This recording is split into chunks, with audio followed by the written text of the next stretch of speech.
Welcome to another episode of FML, and today we are working on the SVX, and hopefully we can get a radiator in it, and hopefully we get to go for a drive, even though I've said that the last 5 videos.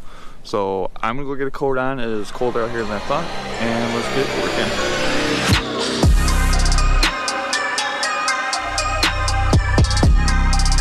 Alright, so here we go. We have our SVX radiator right here with our goopy stuff in it. So what we have is a 98 Forrester Radiator SVX. This is from a 2005 Subaru Legacy GT wagon, and this is from a 2004 Forrester XT. So this one's considerably taller than the rest, so that won't work. But I do like how the outlet is over there in the top corner. This is pretty similar to the WRX STI style ones that you find. We have this extra outlet, from what I understand, that just gets plugged up. Tube is here in the middle, similar to the SVX. It doesn't come out at an angle, so your radiator hose comes over here and you gotta make a hard 90-degree angle. So I'm not real thrilled about that. Plus this doesn't fit in there perfect either. And then here's the one I think I'm going to go with. We have our tube on top here in the corner, so we'll have a more straight line going into the motor. We have our radiator cap, and then this comes out to where it's similar in the other one. Our mounting points are going to be different, so no big deal there. So for right now, my plan is to go with the Forrester one here, and then when we need increased cooling capacity, we'll switch to a bigger aftermarket one, and we'll still be able to use our same mounting points. As for the radiator fans, let's go take a look. Here are the radiator fans. So the white ones are the SVX, and the black ones are the Forrester XT. I haven't done any measuring, but my eyeballs tell me that this and this are pretty close to the same, and I'm going to try to modify these fans into here without having to do any rewiring. So first we're working on that.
Here is where we are at. So this is stuck on.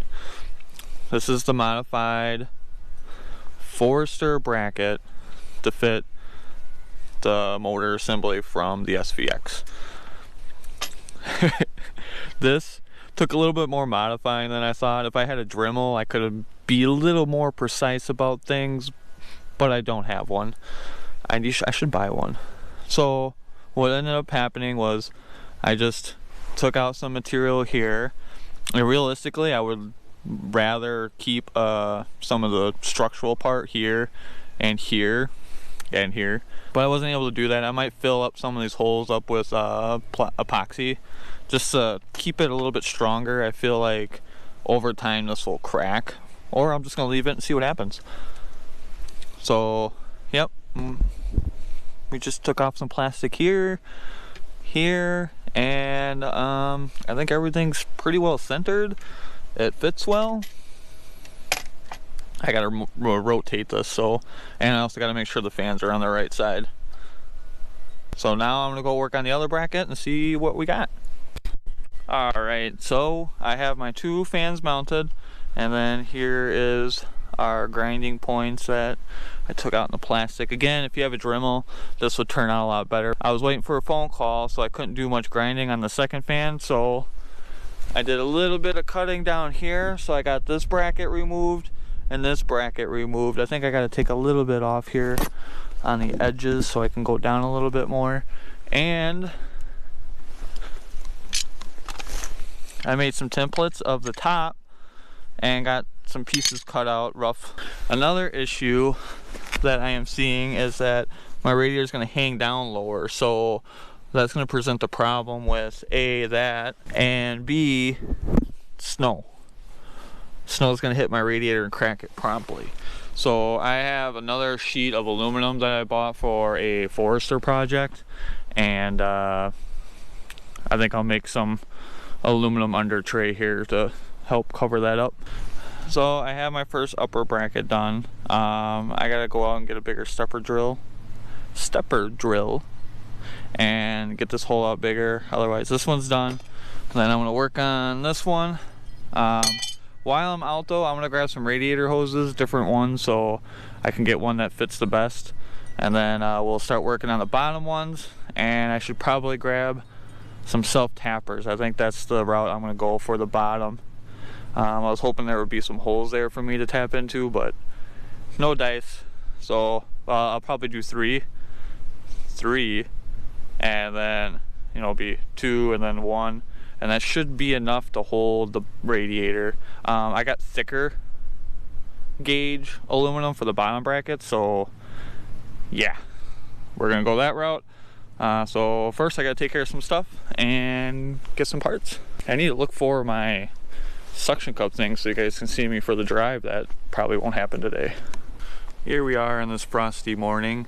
I stayed up a little bit later in the night getting some of the bottom brackets done. I'm gonna have to redo the top ones, and I think I might change up that style. So here's what I did last night. So here's what I did. I got that one and that one.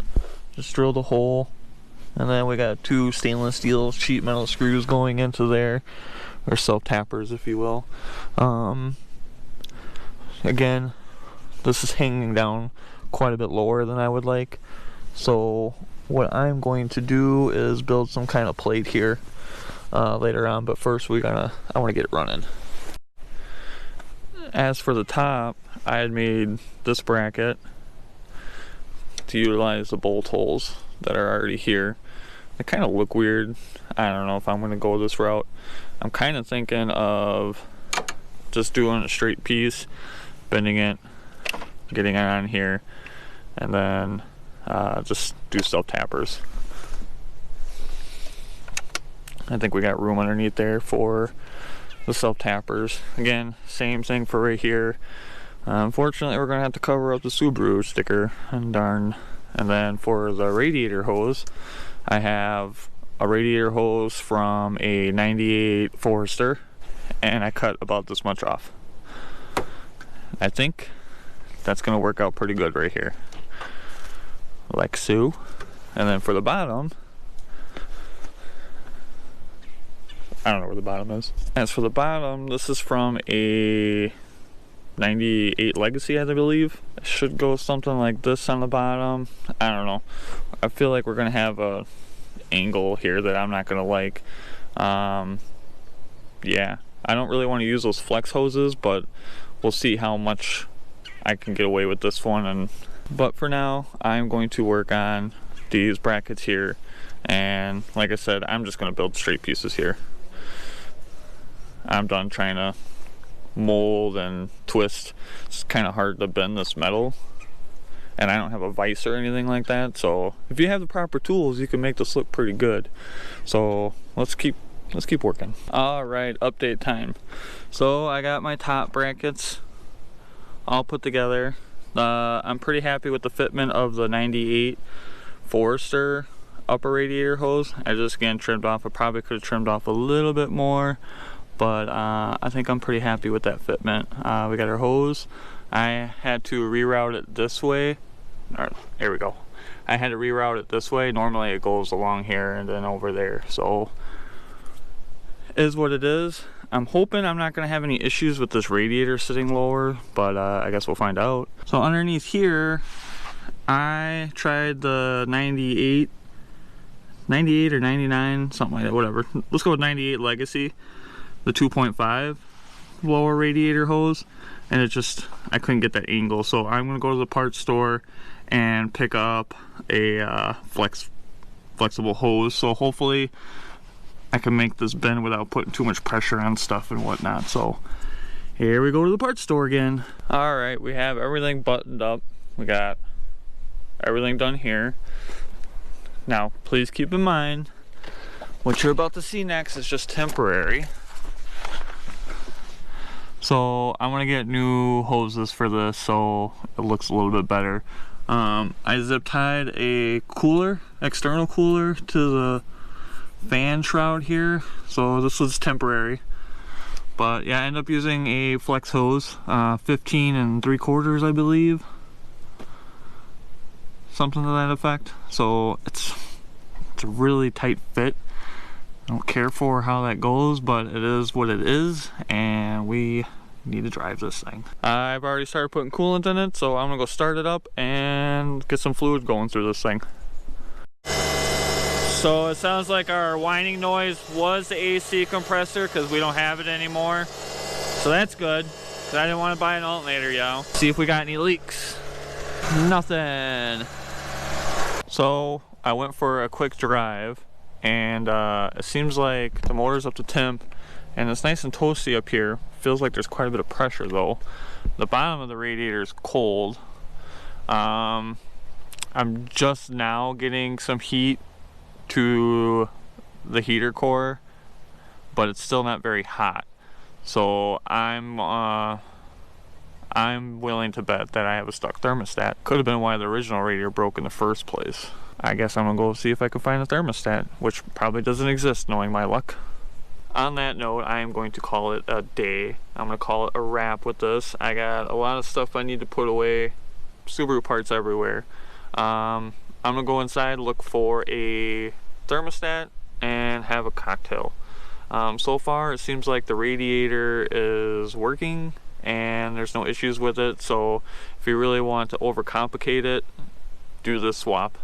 Otherwise, I probably at this point in my life would recommend just getting the aluminum one from that aftermarket company. It's one of the first ones you find when you Google it. So on that note, if you enjoy watching me make financial mistakes, hit that subscribe button. Until then, keep making your own financial mistakes. Thanks for watching, guys.